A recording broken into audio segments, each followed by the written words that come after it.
Say hi, Poems and Stones. Hi, Poems and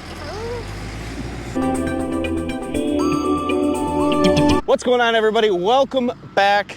It has been far too long. If you guys are seeing this video, that means that my wife and I just welcomed our second child in, and I've been off on some paternity leave for about 2 weeks now, so sorry for the break in the content, but we are back in action here. Spring is on the way. We got a lot of great projects starting up here this spring, the first of them being we have a brand new apple barn to put in. We have a monster barn. We have that, the pieces are starting to show up now, and we have Stewart excavating here, and they are stripping down the topsoil here at the pad where we're gonna put the barn and the gravel up front in order to store all of our apple boxes and prep loads for the semis. Quite a bit of topsoil here that we have stripped down, and we are starting to stack it up here. We're gonna move all this later. So Stewart is here with their John Deere 550K bulldozer. And then we have our Cat 936, and what they're doing is scraping off this top layer of topsoil all the way down to the sand. And then Bruce is over here moving it with our loader. We do have a couple places where we could really use some of this topsoil. We have a couple washouts in the orchard, so we're gonna try and use some of this topsoil, as well as way over here in the corner, we had a big empty, I don't know, it's a big hole in the ground, and we kind of slowly put some fill dirt in it. And now we're gonna probably top it off with some topsoil so that we can plant some grass and make it a usable area instead of just weeds growing everywhere and looking like garbage. So as I mentioned, we have the pieces of our barn are starting to show up. This is all of the steel for the siding and the roof, and then we have some of these boards and the main beams and everything. They're all on their way.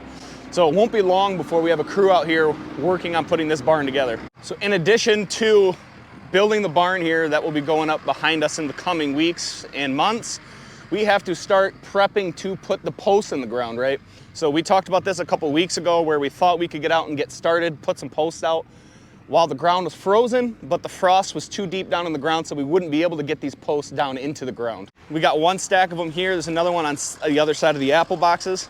We're gonna put these bad boys in the ground. First, we do the anchors, which these ones you can see are considerably bigger compared to these 5-inch posts. If we use these as the anchor posts, that's what's gonna hold all of the tension for all of the wire that we put up. These are the anchor posts we will be using, and then behind you can see those are the 5-inch posts.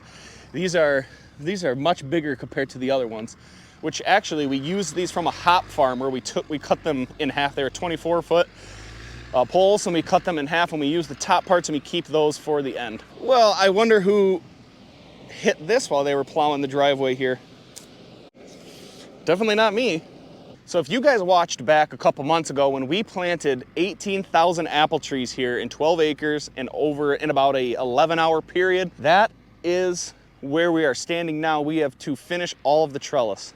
In this area where we planted that 18,000 trees, we split between two different varieties. We have a strand of Honeycrisp and another strand of Galas, and that completes this whole farm here that we've been working on since 2021. So in the recent years, we've continued to add equipment to the farm, but we have not added additional barn space for storage. So some of our stuff that we would not like to be leaving outside, unfortunately we have been. So in addition to needing a barn and a place to store all of our apple equipment, boxes, tractors, that's the motivation behind getting ourselves a massive barn. So the size of barn we're putting up is 136 feet long, 70 feet wide, and 18 tall.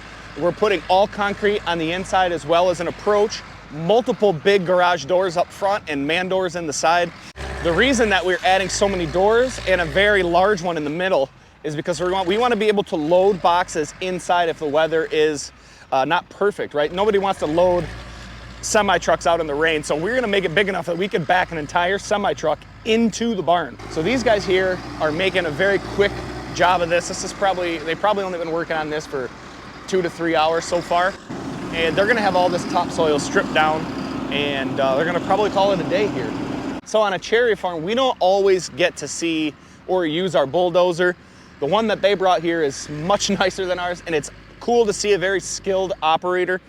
Carl Stewart Jr. is out here, and he's been running equipment for a long time, and he is very professional at the job, gets it done very fast and efficiently.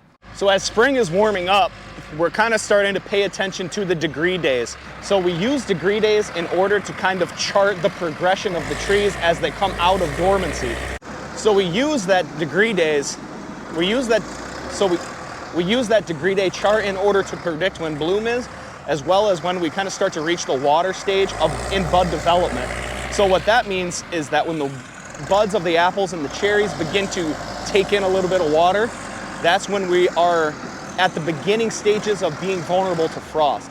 So it's a great tool that we have, and I'll explain that in a later episode about how we come up with that calculation. I did have one other quick announcement. You guys, we are excited to be now signed up to be on Acres TV. It's a great agricultural streaming platform where you guys can find all kinds of farming from all kinds of different content creators, and it's just a great place to now be able to share all that same Poems and Stones content that you can see here on YouTube as well as on Acres TV. So if you guys are watching now from Acres TV, thank you very much. And if you're on YouTube, it wants you guys to watch this video next. Looking forward to showing you guys some more barn content as the barn begins to be built. We'll give you guys some updates. So we'll see you guys next time. Thanks for watching.